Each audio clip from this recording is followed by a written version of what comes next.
I'll introduce you to the person who has a lot to do with that part, especially the sleet and snow. But again, this is the Power Hour. Sitting across from me is Bishop Dwayne David Royster. And sitting across from me is the Reverend Dr. Mark Kelly Tyler. And we're just going to call her for now Rain, Sleet, and Snow. Kawesa. What's up, Kawesa? Good morning. How are you? You had an easy drive today, didn't you? Yeah, easy drive. Yeah, not too bad. I imagine the roads are a little wet, though. I mean, it got warm yesterday, and everything was melting. And it'll be interesting to see what happens today. Yeah, it was a little wet. A couple little, like, patches of wet, but not ice. So just a couple Gotcha. patches here and there, but not too bad. That's good. Yeah, That's good. you know, That's weather by Coesa. Weather. Well, there you go. It's our rain, sleet, and snow segment. Weather by Kawesa. Yeah, that's dope right there. There you go. Yeah, speaking of that, be careful out there. Really, that water was. It was coming down pretty fast. The snowpack melting, and at one point yesterday, I had to drive way out to get my car service at a place, and coming back, man, I hydroplaned almost. Oh, did you? Yeah, in the SUV, it lifted the SUV, and it was literally just water coming off of the snowpack. Yeah, I mean, I was driving around the other day, and it was like pooling everywhere. It was like literally like almost looked like it was flooding in certain places that I was driving around the city. And I was like, wow, I haven't seen this in years, in terms of that level of snow melt and the impact on the drain system in Philadelphia. Yeah, well, like I said again, this it's very dangerous. It's deceptive because it just looked like all the rest of the water that was out there. And fortunately, nothing happened, but yeah, definitely be careful as we move from one season to the next. But spring is on the horizon. Got a lot of good warm weather coming our way. I know people like in Florida, like Joe Simmons, are like, good weather. Dude, it's going to be like in the 40s and 50s for the next week. Yeah, Joe, that's like good weather. Well, if you like skiing, this is good weather. If you like sledding, this is great weather. If you like cross-country skiing, it's perfect for you. Snowmobiling, perfect, Yeah, well, I got to tell you, it's beautiful, though. Yes, it is. I mean, seriously, it really is. So there's certain things before we rush to the next thing. Take advantage of what God has given you in this moment, Amen. Yeah, Amen. That was seriously. beautiful. There you go. I'm going to shed a tear on that one. That was That's absolutely what I'm beautiful. saying. Yeah. We do. We spend our lives rushing to the next thing. Yes. Don't And we? I'm very bad at that. Very bad at that. So, Yeah. yes, I hear you. Stop and smell the roses, or in this case, stop and look at the snowses. Because the snow you see today won't be here tomorrow. See, you probably don't have this experience growing up in Oakland, but like snowstorms, especially the big ones for me, bring back a level of nostalgia of remembering my childhood, making snow angels, making snowmen on the front lawn of the house.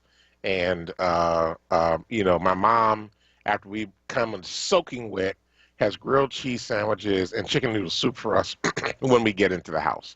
And so those are like very fond, vivid memories for me of growing up in Philadelphia. So it snowed in Oakland. Did it really? One Did you get out time. cold? Yeah, right. One time in my entire life growing up. And it snowed. It probably again, didn't even snow in the whole city. But what I remember is we just went berserk. It was a school day. And so it was like somewhere before I hit 8th grade. And let me tell you, I mean, the street went berserk. Imagine 100 ice cream trucks were coming down the street with free ice cream. That's how we were acting. I mean, it was like parents were like, run out there and see the snow. We get out there, it was, like you said, it was like snowflakes. It was like flaky substances on the cars. We were trying to build snowmen, trying to get it into a little pile. And before it was 8 o'clock, it was gone. Yeah. That was the snow event. Snowball fights. We had enough snow to build forts, and we'd throw snowballs at each other, hiding behind the forts and stuff. Oh, it was great. Oh, well, check this out. So if you're listening this morning on Facebook Live, hit the share button. We now know where the warm weather came from because Joe Simmons says, Rev, thanks for the shout out. He's always in Florida, rubbing it in on us. He says, but unfortunately, I'm in New Jersey on business. Well, Joe, thank you. Because it's warm. It's gonna be Florida weather today because Joe's in the area. Don't leave until April, Joe. He Yeah, brought glad Florida up to us. That was he very brought kind of it. him. He brought it. Good looking out, man. That's how we do it here on the Power Hour. Listen, glad to see you on Facebook Live this morning, Angela, Ben. Glad to see Ed, who says we have the fastest 1 hour show on radio. Mabel is in the house. Jacqueline, Naira, Gary. Glad to see Kanisha and Connie and Lois and Franny and Peggy. Glad to see all of you. What's up, Tracy? Glad to see you as well. Good morning, and again, bring others in. So today, the big news all around the country is obviously you cannot get around the story of yesterday was of Raphael, and that is that Tiger Woods was almost killed in a car accident yesterday. Man, I'm gonna tell you, they're gonna be selling those Genesis Hyundai SUVs because that dude like rolled over. Been on and off again the golf circuit. So this is actually probably one of the sports I actually do quasi follow. So because I play golf. So you know, it's a really difficult situation. Many of us remember about, I guess it was 11 years ago or so, that in 2009 he had another car accident that was actually on his property when he had a fight with his wife, and she discovered all his shenanigans. And so, yeah, I mean, this is a really sad moment in history. He's 45 years old. I didn't realize he wasn't that much younger than us. I thought he was a little bit younger than that. So he's getting up there in age as well. He's not quite the young man that he once was. Yeah, well, it is interesting that one of the people that he idolizes is late Ben Hogan, who was likewise in a really bad car accident, I think in the 1940s. And they said he would never golf again, but fought his way back and came back. And he always talks about that story as being part of his inspiration, especially when he was having back problems. Yeah. What's interesting to me about this whole Tiger thing, honestly, is like I didn't know Tiger was like really back that way. I knew he was back playing golf, but in the American kind of conversation of like where his place, I should say, right? Because you brought up the stuff that happened before with his wife, and I mean, I've always said the only person who could beat Tiger is Tiger, and so it's not like there were many golfers who could beat Tiger, but it's like when Tiger got into his own head. But the fact that he's come full circle. Remember, there was a point where Tiger was kind of like, man, he was persona non grata. Oh, absolutely. I mean, he did not come back to the state that he was before he fell from grace, but he certainly was back. He was sponsoring tournaments. He was, doing a lot of the celebrity pro-am tours. He was actually came back and won several of the PGA tournaments and actually holds a record 18 PGA tournament wins, which is really a big deal. And I mean, he's got some incredibly huge number of overall wins of tournaments in general. So, yeah, I mean, he was back in, I mean, he used to hang out with Trump. He was playing golf with Trump in Florida all the time. They were good golf buddies. So, that was the real sad thing. That was the thing that got me. I was like, I stopped really paying attention to him at that point. Well, so here's my question.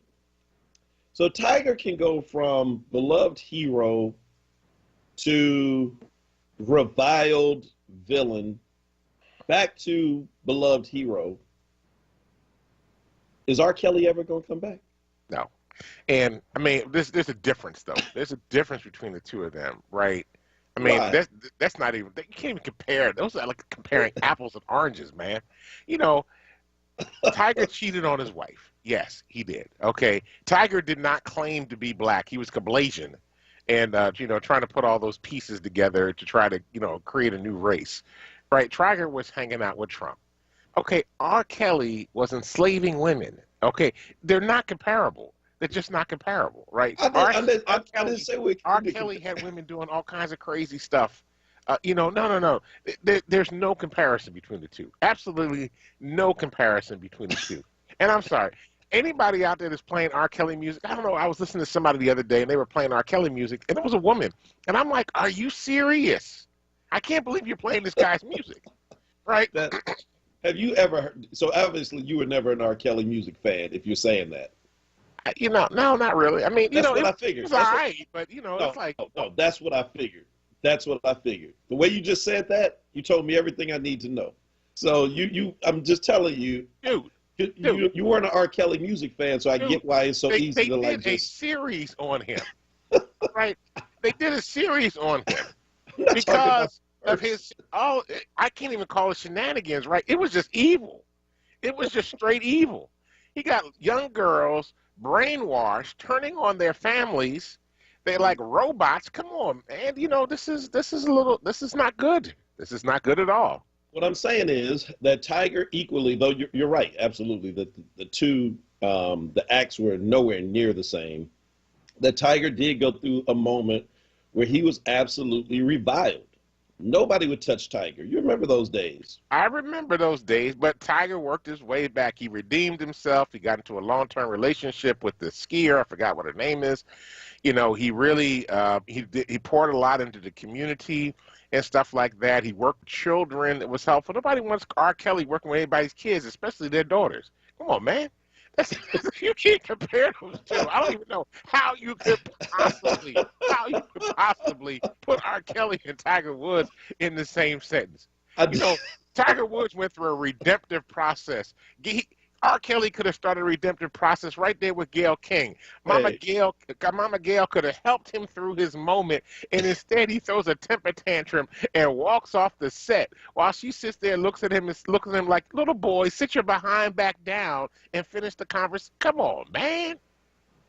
Right now, I'm just telling you, R. Kelly is at home, like saying, "Wait, I can't believe they let him back, but I can't come back." So no step in the name of love for you, huh? Absolutely not. I don't do Chicago dances anyway. I'm not much of a dancer, so that's, you know, a big man two-step. That's all I got. Side to side. That's all it is.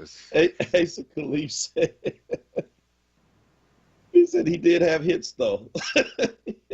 Yeah, I'm sure he did. Tiger had hits, too. He lost it. He got it back. R. Kelly would have to go on a confession tour. He would have to do like Usher and, you know, put out an album called Confessions. Oh, and God. he would have to do what he had to do to really get back on track. Well, hey, listen, on this day in Black History, and we'll talk about Rochester, New York, on the other side of the break that's coming up in a couple of minutes.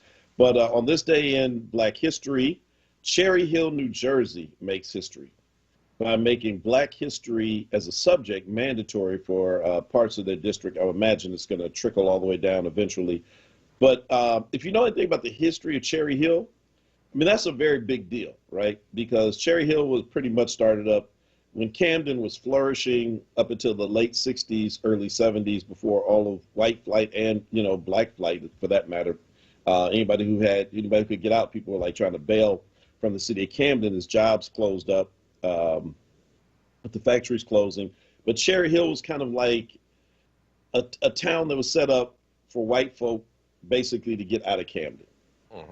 And it's kind of got that quiet, subtle kind of racism that's not all in your face. But I lived in South Jersey, so I know Cherry Hill pretty well. And for Cherry Hill to get to this place where they want Black history to be a mandatory part of its curriculum is a very important first step. Because so much of what happens in our country today is because so few people, especially white people, but even a lot of black people, don't know where we've come from. They don't really know the real story of American history. I continue to say, I talk about the book all the time, but The Warmth of Other Suns by Lois Wilkinson ought to be Isabel, thank you. It ought to be a mandatory read for every American citizen, because it fills in so many blanks between the Civil War and where we are today by talking about the Great Migration and her work on Jim Crow in the South and Jane Crow here in the North and places like California, restrictive covenants. I mean, you know, dude, I grew up in Oakland, and right next door to us is San Leandro, a little municipality of about 50,000, I guess, when I was growing up. I mean, right next door, 109th Avenue, whereas Oakland ended, San Leandro started right there. And I used to wonder growing up, why was San Leandro always just all white? I mean, like all white, like not like mostly white, but like all white. Like you never saw a black resident. It was like some kind of like Stepford Wives movie or something, only to discover that that they had up through time restrictive deed covenants that prohibited owners of their homes from selling to anyone not of the white race. You know Dante Quick? No, I don't. You don't know Dante? He went to Princeton, preacher out on the West Coast. I thought you guys would you probably have a lot of the same friends. Dante, good friend, bought a house in Vallejo, California, a few years ago. Went to visit him. He was like, Mark, he said, we were at the closing. He said the realtor had to apologize to us when they had to show us the old deed because they bought it from a doctor who bought it in the 50s. The guy was still alive. And it had in there. He was he was not allowed to sell to black people. They had those covenants here too, though. They were in Philly. They were everywhere, right? And that's how they handled it outside of the Deep South. But these are things that people don't understand and don't know. And so this idea of what America is and was versus what it actually was, I'm just simply saying Cherry Hill, New Jersey is doing the right thing by making this mandatory, but we have to even go further than that. And I don't think you can start, they need to start making it in pre-K. Yeah, absolutely. Yeah. Absolutely. Yeah, so look, we're up on the break. One last thing on Black History Month. Dude, I can't wait to see the Billie Holiday story. Yes. Yeah. The United States versus Billie Holiday with Audra Day. Audra Day. I heard somebody say, who was Audra Day? And I'm like, are you serious? I was like, are you serious? They're like, I don't know who she is. I'm like, oh boy, here we go. Yeah, that's going to be bad right there. So, all right, look, we'll take a quick break real quick. And yeah, Cast is her new book. I can't believe it. I still have it sitting on, it was given to me as a gift for Christmas. I started reading it last night. Are you serious? I'm serious. I went and got it on my my Kindle, and I started reading it last night. All right, we're going to have a Cast book club for the show, like a 5-minute segment on Cast every day. All right, we got to take a quick break, and when we come back on the other side, we'll continue this conversation. And got to talk about what happened or did not happen in Rochester, New York with the Daniel Prude case and get your thoughts on that. We'll be right back. This is the Power Hour. Don't go anywhere. Hit the share button on Facebook Live and bring others in. Right on YouTube. We know you're out there as well. We'll be right back. Recovery starts with a call. Pennsylvania's Substance Use Disorder Hotline is staffed by real people who are trained to help. They're here 24 hours a day, 7 days a week. They'll get you or your loved one into treatment regardless of your access to insurance. If you or someone you know is suffering from addiction, call 1-800-662-HELP. Recovery starts with a call. Paid for with Pennsylvania taxpayer dollars. Did you hear the word around the community? HPP and HPF's very own Stacey Scott will be reporting live from WURD, 96.1 FM and 900 AM each and every fourth Sunday of the month from 5 p.m. until 6 p.m. Be sure to spread the word and tune in. Want to call in and be a part of the community party? Email Stacey Scott at scott@hpplans.com. Again, that is scott@hpplans.com. James Schuler Memorial Boxing Gym presents Around the Way Rumbling, an amateur boxing event, Saturday, March 6th. First bout is at 2 p.m. at James Schuler Memorial Gym, located at 750 North Brooklyn Street, off 42nd and Lancaster Avenue. Boxing saves lives, and this is the perfect time to join the gym. Monthly memberships and boxing lessons are available for ages 7 through 70. For sponsorship information, call Crystal at 717-421-0512. Tune in on Thursday, February 25th at 7 p.m. when EcoWord will partner with New Voices for Reproductive Justice for a special live broadcast of Black Women, Green Future, Environmental Justice, and the New Political Landscape, co-hosted by Sincerely Sarita. Tune in Thursday, February 25th at 7 p.m. See you then. Brought to you by Comcast. WURD Radio is independent black media. And we're able to stay independent because of our forward movement and members like you. Treat yourself to the treat of buying a WURD membership. It's less than a quarter a day. That's less than a bag of chips. And we really, truly need to keep this platform going so that we can stay connected as we reimagine our community in 2024. one. Start or renew your 4WURD membership today at wordradio.com/4WURD or call 215-425-7875. WURD Radio. Independent Black Media. You're listening to WURD Radio, 96.1 FM and 900 AM WURD, Independent Black Media. Welcome back to the Power Hour. This is Dwayne Royster along with Mark Kelly Tyler. We're here Monday through Fridays from 6 a.m. to 7 a.m. to bring you the latest in news happenings around Philadelphia and, of course, our opinions. And that we have a great many of. We appreciate all of you that are listening out there. Don't forget to hit that share button if you are watching us on Facebook right now. And we welcome all of our YouTube listeners, those that are checking us out through the WURD app, and those that are listening on the air. It's because of you that we are here each and every day. Dr. Tyler. Yeah, what's up? Good morning to Audrey as well. Bernita is in. She's reading Cast now as well. I mean, problem with Isabel Wilkinson books are that they're like, like 15,000 pages. She's not short on words. And but I mean, it's, she wants to get it all in.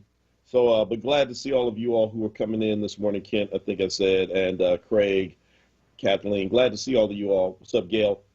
So yeah, in Rochester, it is, as one person says this morning on social media, business as usual in Rochester, I guess.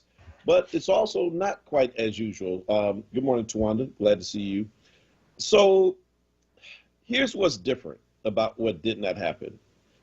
At least you can at least have confidence in the fact that although the grand jury refused to indict the officers who are connected to the killing of, with the death, I should say, of Daniel Prude, in Rochester. You remember the story. It kind of slipped under the radar because it happened right as the government shutdown was happening last year. I think it was March 23rd. And he had been hospitalized earlier that day or the day before, suffering a mental health crisis. And there was talk of him having taken some drugs, some like mind-altering drug. They put a bag over his head, if you recall. They said it was to stop him from spitting on officers. Spit shield, yeah. Yeah, especially given the fact that we were in the middle of COVID and nobody knew where it was coming from. But the more controversial part, even beyond that, if you can believe it, is officers who, forcibly held his head to the ground for an extended period of time, another with their knee on his back, and the treatment of him. And a few days later, he died. This was not handled by the local DA. This was kicked up to the state attorney, and the state attorney is the same one going after Donald Trump, right? Black woman. I can't remember. Letitia James. Thanks. Yes. Yeah. So for their state attorney, Letitia James presented the case and really went after them hard and had some real strong statements that came out in the media afterwards, where she basically was just really going all in, and she was making the connection. I mean, you go all the way back from Emmett Till, running the thread all the way on through up to Daniel Prude. And, but at least you have the confidence that, unlike Ferguson, where you felt like there was zero attempt at trying to get an indictment, or Kentucky, where her contemporary there has really refused to try to bring charges on the police officers in the Breonna Taylor case, that at least the one thing is that the state actually tried in this case. And that is a significant difference than the rest of these stories, and I think a nuance that definitely needs to be brought out. Well, I think one of the other things that happened in this story that a lot of people probably did not hear about is that Letitia James petitioned a Monroe County Attorney General Letitia James petitioned a Monroe County judge to release the grand jury transcripts. She wants this thing public. She wants them to see what happened in the grand jury hearing, which is unheard of, because this goes back to the case that happened in Kentucky, where the attorney general there basically came out and said, we wanted something different. And he was like, but when the transcripts came out, it was something totally different from what he said when he did his speech, when he was doing all these press junkets. So she actually wants the transcript released. She wants to be able to get it. Looks like the judge is going to grant that to happen. This is being reported by the New York Times that the Attorney General said the public deserves to know what transpires behind closed doors, but the date to make the documents public has not yet been set. In addition, the Justice Department, the DOJ, is going to review the case as well to seeing if there's an issue around civil rights violations on part of the officers who restrained Daniel Prude. So, and there were protests that took place last night, about 150 people that were outside the police station and then went and took I-490 toward downtown Rochester. I've been on that road numerous times in my work because Rochester is actually one of the areas that Faith in Action has an organization. Yeah, so, all right. So I want to read a part of, your computer like always locks up when you don't want it to. So the tab is frozen. But I don't need it. So we just say Letitia James is black, right? Yeah, everybody knows that. She's a black woman, yeah. Well, all right. Her name's Letitia James. I'm just saying. I'm not saying you can tell who somebody is by their name anymore. Well, you can, but I'm just saying. Her name is I want to clarify. James. I just want to clarify. She's the state's attorney. She's the attorney general for the state of New York. She's a sister. And she is not playing. That's what I'm trying to make sure people understand. I'm just messing, man, because it's more than radio. But yeah, she is. And but this is so Letitia James is kind of the hope that black folk had when we started getting people elected to offices like the DA or state's attorney. I mean, the total opposite is a Daniel Cameron in Kentucky, who could have done the same thing that she did, and the result may have been the same, right? In the case with Breonna Taylor, it could be that the city or the grand jury says, nah, ain't nothing here. We can't indict. There's nothing here that's indictable, but to at least know that he went in there on our behalf and did his very best. So I want to just read a part of her statement because I think this is really important. Because even though you cannot necessarily win every case, we recognize that, you still have the power of the bully pulpit. And how you use it is extremely important. So she said, we concluded that there was sufficient evidence surrounding Mr. Prude's death to warrant presenting the case to a grand jury, and we presented the most comprehensive case possible. While I know that the Prude family, the Rochester community, and communities across the country will rightfully be devastated and disappointed, we have to respect this decision.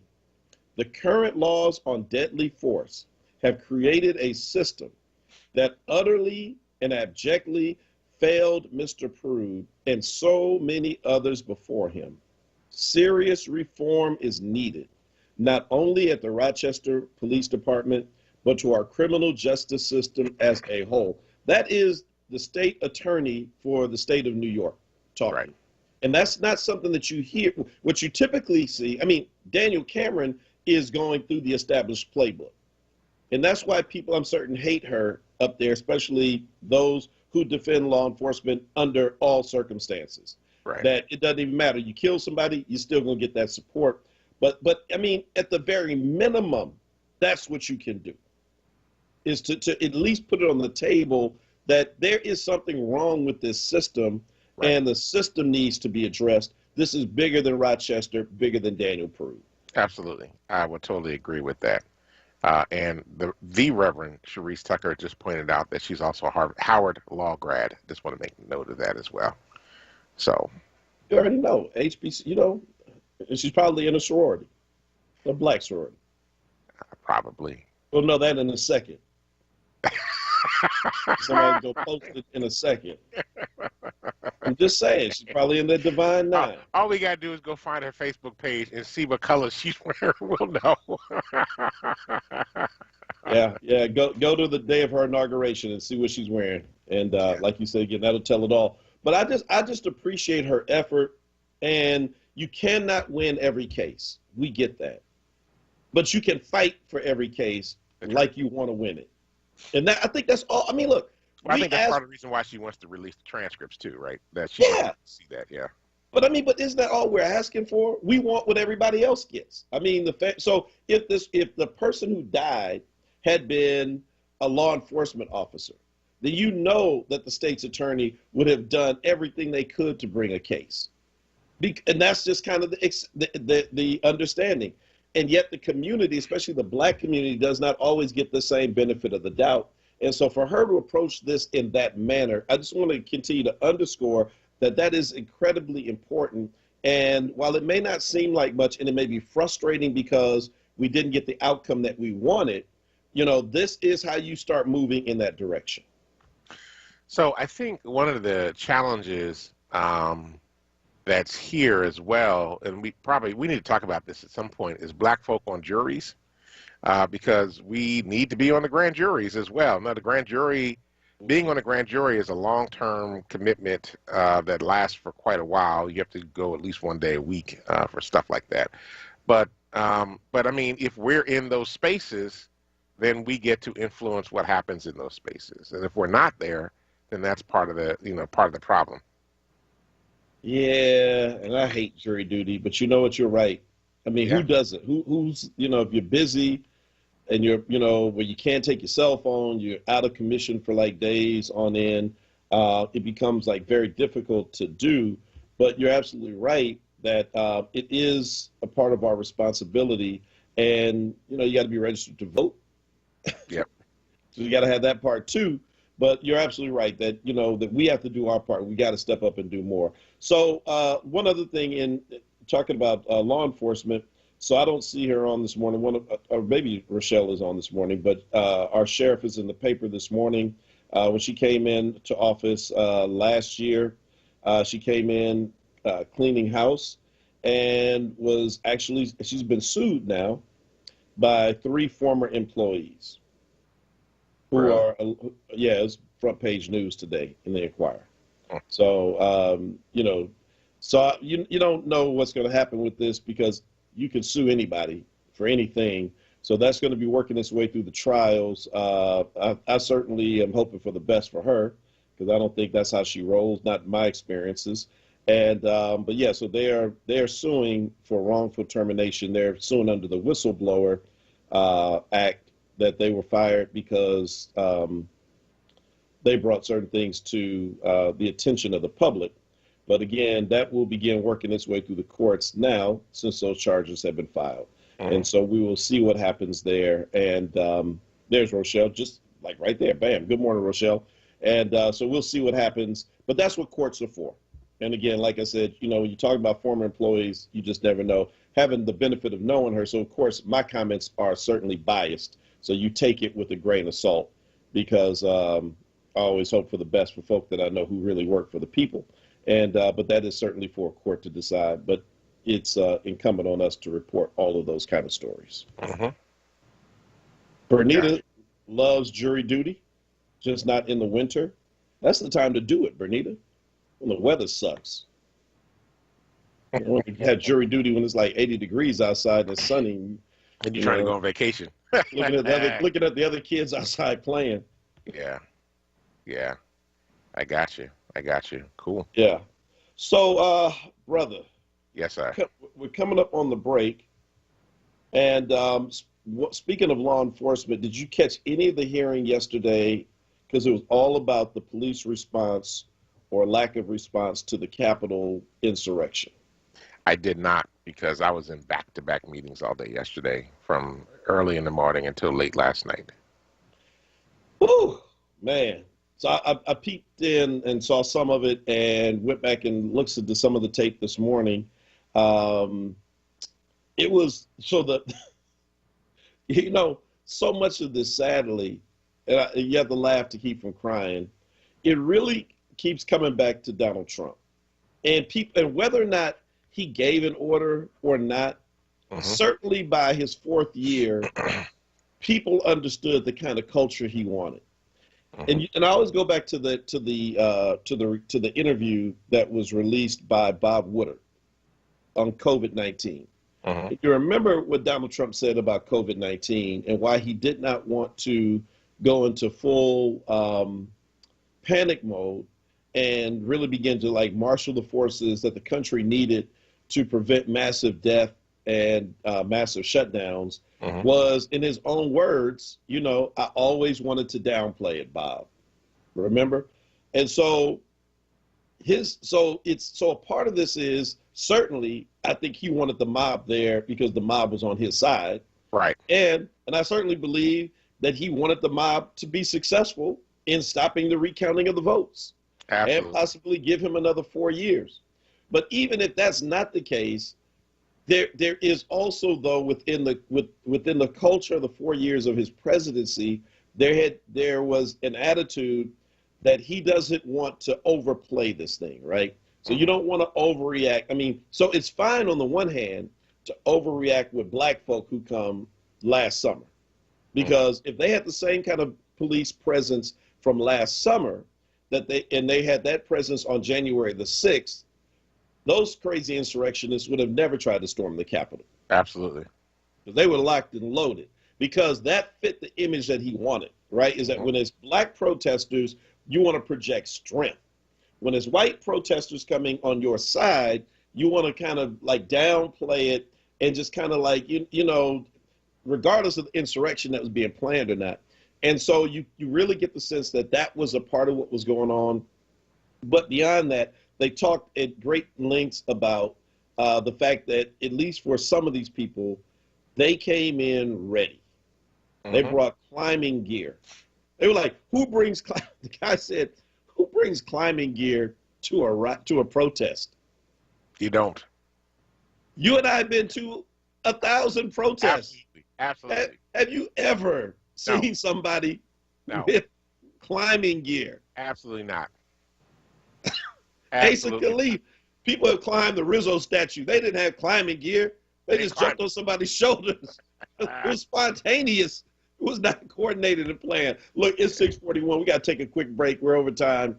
And then we come back and we'll continue this conversation and get your thoughts and read out some of your comments from Facebook and social media. It's the Power Hour.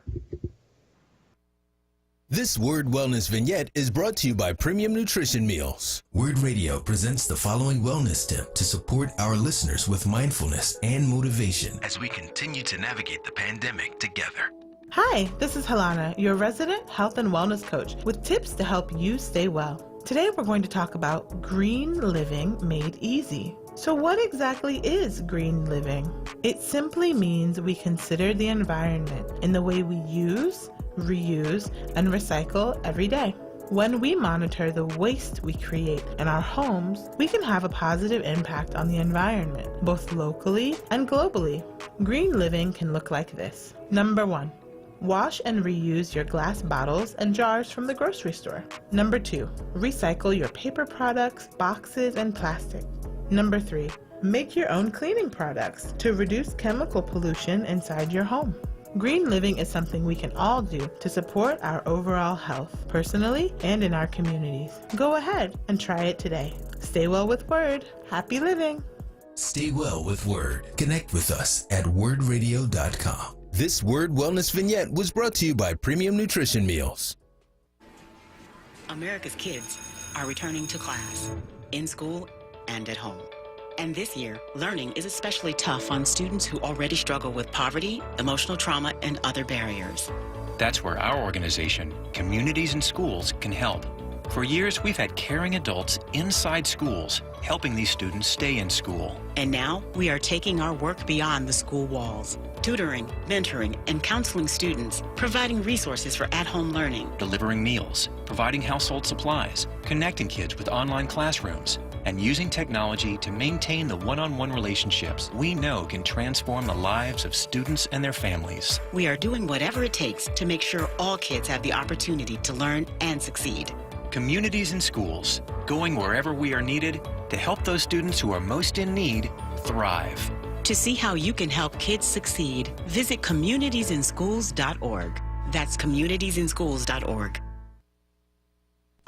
Now, a Word weather update. Here's NBC 10 First Alert meteorologist Bill Henley. Clear skies this morning and a bit of a cold start, but a quick warm-up is ahead. Partly sunny this morning, near 50 degrees by lunchtime, and gusty winds kick in out of the south, boosting us up to 56 degrees this afternoon. Mainly dry for Philadelphia overnight tonight, but we could see a brief shower north and west of the city as a cold front comes through. The temperatures stay above freezing overnight, 37 the low Thursday morning for Philadelphia. Those clouds quickly move out with bright sunshine, a high of 47 tomorrow afternoon. A little bit colder Friday morning, just below freezing at 30 degrees, but a nice warm-up with partly to mostly sunny skies, a high of 48. I'm NBC 10 First Alert meteorologist Bill Henley with your most accurate forecast. Count on it.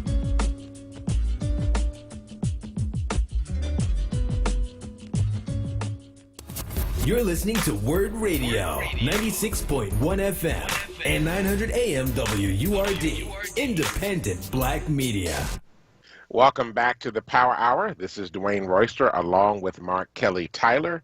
Hey, WURD family. WURD Radio is a devoted team of hosts, producers, and staff doing everything we can to serve black people. As other media outlets grapple with trying to discover the needs of the black community, WURD puts those needs front and center, and we fight for them every day, all day. As we enter the final week of Black History Month, we know that our work is a part of history. A history of black voices that refuse to be silenced. We honor and call the names of those who've made black history. There's Mary McLeod Bethune, James Baldwin, Garrett Morgan, Elijah McCoy, Malcolm X, and the list goes on. But how are you making black history? This is one of the most challenging times in history, and we need you to stand with us. For $90 per year, $1.73 per week, or 24 cents per day, you can take action. Let us know that what we do matters to you. Sign up today at wordradio.com/join now and type in the name of the person in black history that you honor or the host that sent you, like Dwayne Royster or Mark Tyler, and be heard. Find more information at wordradio.com/join now. So become a part of the WURD family. Let people know that you heard us on the Power Hour, or put into that box to let them know who one of your favorite people is in black history or history period. All righty. Who are some of your favorites? Who are some of my favorites? Yeah. So my great-great-great-grandfather, John Roberts, was the first black justice of the peace in the state of Virginia. Whoa. Yes, and his brother was one of the first black folk. I brought this up a while ago on the show. Was one of the first 14. There were 14 of them that got awarded at the same time the Congressional Medal of Honor for heroism during the Civil War. Wow, seriously? Yeah, they were part of U.S. Colored Troops. As a matter of fact, there's a plaque honoring him in the African American Historical Museum down in Washington, D.C. Man, that's dope. Any relation to Supreme Court Justice John Roberts? No. Absolutely not. You sure? Yeah, I'm pretty. I mean, look, the one drop rule, anything is possible, but I don't think so. They don't really look that much alike. Hey, I'm just saying, bro. But yeah, that's like amazing, man. Yeah, it's I mean, when you think about black history again, you don't have to even sometimes go out of your own family. You stop and think about, the folk in your families. One of the things I love about that book, again, continuing to talk about the warmth of other suns from earlier in our conversation, Isabel Wilkinson, is when after you read it, you start thinking about like your own family members and kind of the heroic act of leaving the Deep South, depending on where they left from, and the ways in which black folks' lives were threatened by people who ran sharecropping operations. And those kind of things, that our own family members were often heroic, and there's no plaque for them. There's no day named after them.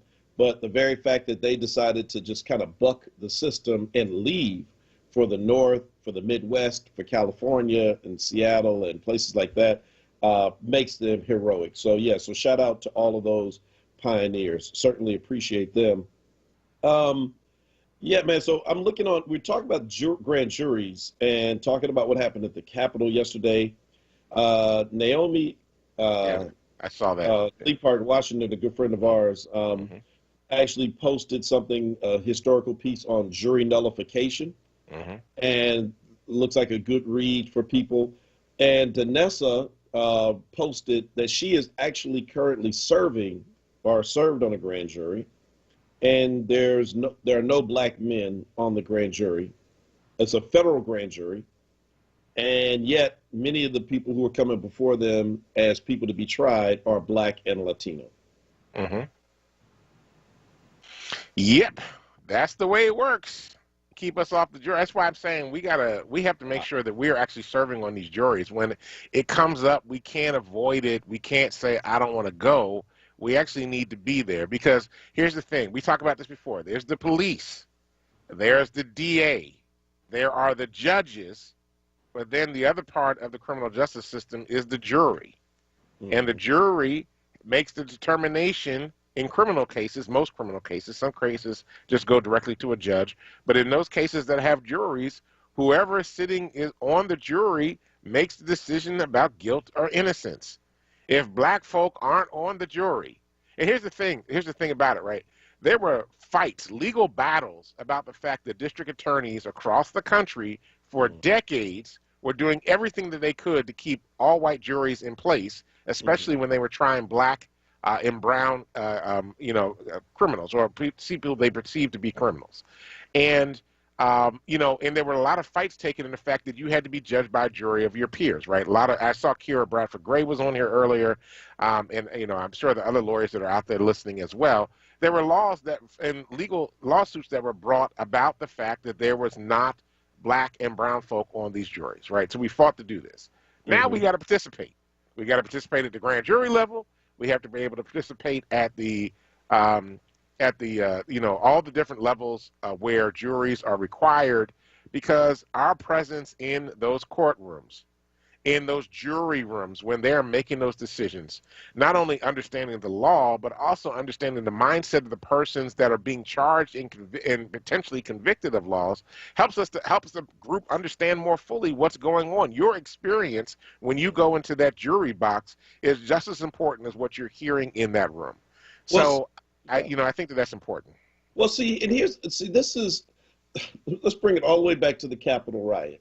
Mm-hmm. So the Capitol riot was, so on the one hand, Donald Trump just wanted to continue to hold power, and he wanted to seize it at any cost. And I just don't know if this is him being ignorant, or if he really believes this, or if he's just being, deceitful. But for a lot of white people, they do believe that black people cannot be impartial when it comes to other black people. That it's just like white folk can't be impartial when it comes to other white folk. Well, you see, now you said it. But I'm just, so it's like, so there's a black defendant. Certainly we can't have a black juror, because the black juror is just going to automatically vote to get this person off, right?